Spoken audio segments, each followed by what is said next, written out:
Hej og velkommen til automatisering i Economic. Der er forsøgt at automatisere processer i Economic ved brug af programmeringssproget Python og en SQL database. I denne her video vil jeg vise de to vigtigste processer ud af mange. Den første proces konterer finansbilag og kreditnotaer, som I kan se her. Den finder al information, som mangler at blive udfyldt. Det foregår ved, at robotten går ind på en kunde i Economic og derefter ind i indbakken.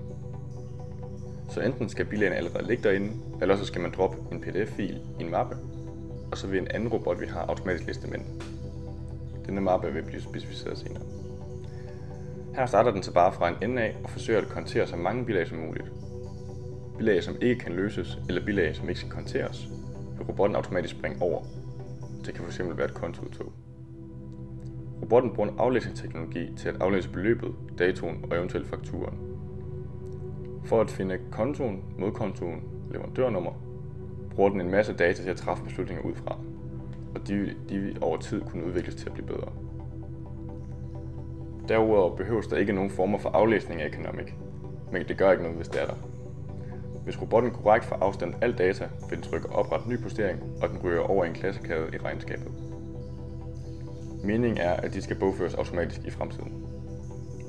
Robotten er vurderet til at kunne løse 80% af alle løsbare bilag, men håbes på at blive forbedret over tid. Derudover kan man selv som manuel input vurdere, hvor sikker robotten skal være på, at det er den rigtige konto.